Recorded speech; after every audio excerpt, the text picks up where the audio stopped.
Breaking news. United States of America moves to declare Miyetti Allah as terrorist group. Sanction Nigeria for condoning persecution against Biafrans and against Christians in other parts of the northern Nigeria. Another headline. Exposed how judiciary politicians water down Fulani violence amidst Mazi Nnamdi Kanu's resonating warning. Everybody are celebrating the Catholic priest or Catholic bishop of Boko or Makodi who went to U.S. Congress to complain, and the U.S. are showing much concern over the matter. Forgetting that somebody somewhere, a prophet of the Most High, a prophet that has been sent by Chukwu Okiabiama to salvage and help people who can listen to him, are now being incarcerated because of this same issue, because of the exposition, because of the secret about the Fulani's conquest agenda he leaked to the general world. And the U.S. are not making any, what will I call it? They are not making any attempt or even try to call to find out why he is still being in custody of the DSS. Anyway, my people, the two headlines is what we are going to treat now. And before we proceed, don't forget, I said I will make it as a point of duty throughout today to announce this very important program that is about to kickstart in Okute Daily Talk channel. It is called Call House program. I will be here on live. You call, you make your expositions. You have any report to give to the world, whatever is happening in your area, what you think that the government should do, how government should handle the matters at hand, or how government should proceed front, or how are we going to tackle the insecurity in our area. You have any message for Norway against Dr. Cho Ayaba, or you have message to the Finland government, Dr. Alex Stobe, over the incarceration of Mazi Simon Ekpa, or as well, you want to send a happy birthday message to Simon Ekpa Njoko, which is coming up on the 21st March 2025. All these things are what we are going to be discussing as we kickstart, or rather we kick off the program tomorrow. And the program is going to be starting by 8 p.m. down to whenever we are tired. Because everybody that attended that program, as long as you have WhatsApp, you are going to tell to the world what is happening. Not only my voice will be hearing this time around, I'm taking it upon my duty to bring other voices to join mine so that we can be able to make something out of it. So if you are in support of this motion, say aye. If you are not in support, say nay. The aye have it. I don't talk like Ipob and the rest of them. Anyway, my people, I beg you, if you are in support of the matter, I beg, let me hear your opinion, your take on the comment section of this video, or any other video you hear me made mention of such. Because as for our voice, it must surely be heard. I'm looking forward to see about 15-20 million Biafrans online talking about the same thing, shouting on top of their voice. Even if these people, if they are deaf and dumb, they will hear by force. Na juju. I beg you, let us proceed with the matters arising we have here now. U.S. government don't move, saying a hick about. In fact, according to the information itself, they said IPOB is not and can never be a terrorist organization. The Nigerian government are all jokers. So, if you are prescribing IPOB as a terrorist organization in Nigeria, and I'm sure they have made moves to cajole some international communities to join them in that regard. But, hey, my brother, Nigeria is the only country that don't know the meaning of terrorism. You go out there to protest, they will charge you for terrorism or treasonable felony. Even though Igbo man that manufactured that English now, he begin to regret because of Nigeria. Anyway, let us proceed. Please like, share, comment, and make sure you subscribe for more interesting videos coming your way. The United States government under President Donald J. Trump had reportedly concluded plans to profile and designate advocacy group Miyetti Allah for its support and sponsorship of the notorious Fulani killer herdsmen and their terror activities against Christian communities in Nigeria. This is contained in a report citing the United States lawmaker and chairman subcommittee for Africa, Human Rights and Global Health, Rev. Christian Smith, the prime figure responsible for, according to the report. The lawmaker has already briefed the U.S. President Donald J. Trump and a major response not only for the designation of the terror group but also possible sanctions against the Nigerian government for its obvious condonement and conscious inability to protect the Christian communities in Nigeria, who are under threat of extermination by radical Islamic jihadists.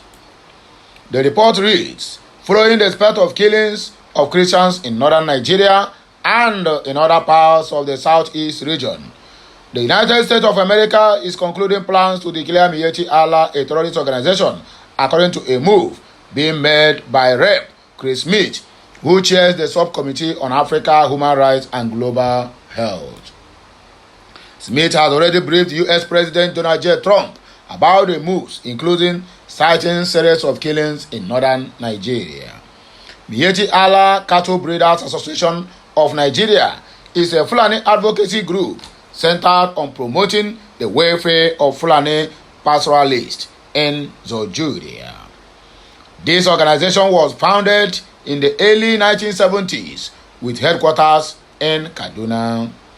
The groups have been linked to killings of Christians in the so-called Nigeria, according to a congressional report. Smith has already advised the Trump administration to impose harsh sanctions on Nigeria.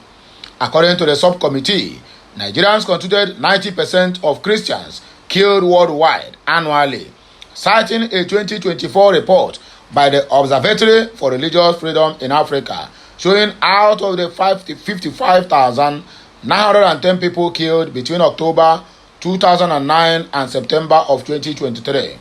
21,000 of them were abducted in the context of terror groups.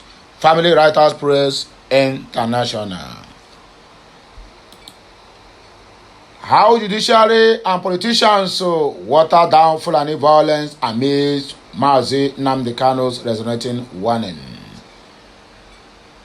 The Nigerian judicial and politicians are the biggest culprits and beneficiaries of Fulani herdsmen attacks.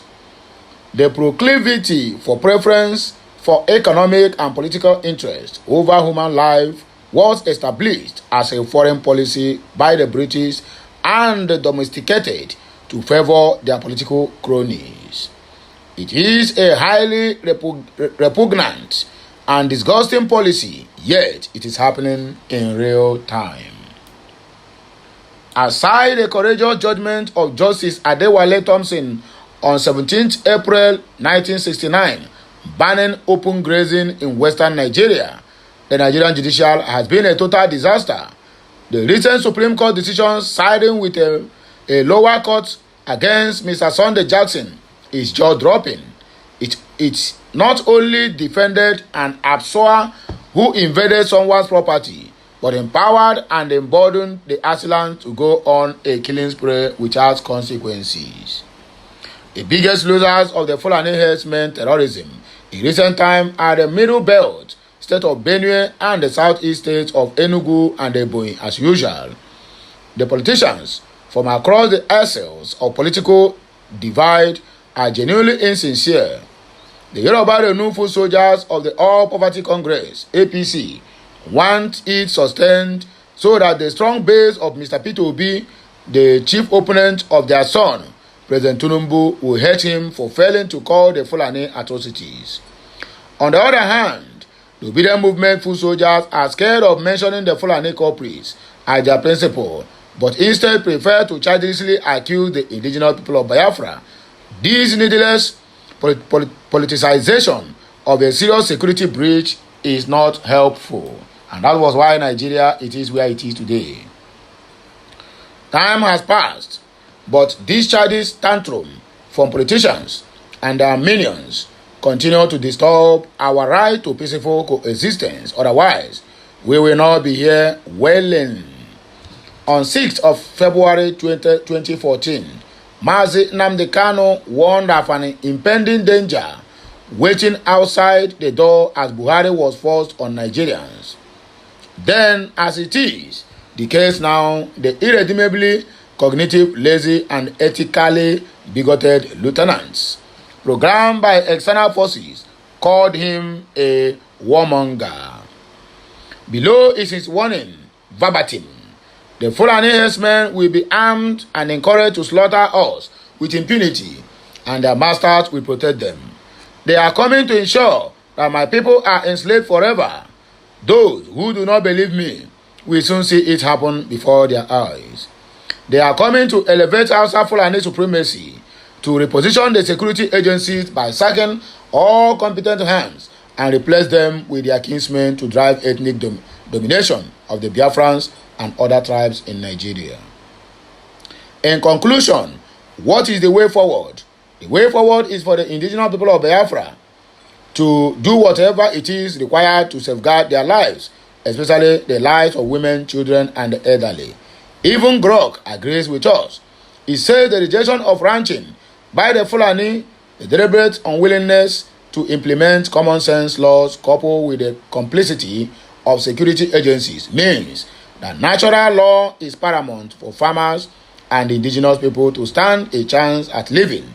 Ladies and gentlemen, arm yourselves, because the government is complicit in this regard. It's either you arm yourself and defend yourself, or you got exterminated by the Fulani jihadis, who are busy running wide all over the so-called contraction of a country called Nigeria. Nobody is questioning them. Even a lot of governors are even scared to mention their names, because they are the ones that put them in that position. Chai, I weep for my people. Anyway, now so I will go take back break. I beg, make on a like, share, comment, and make sure I keep subscribing for more interesting videos coming your way. Okulora is coming back here with another Obonga news. Don't forget the program that is upcoming tomorrow. Let me know what you think at the comment section. Comment supported if you support the idea. And the time will start from 8 p.m. Nigerian time down to when Mama call. And so it will take B. So make gonna enjoy on herself. I'll be right back. Yeah, Messiano.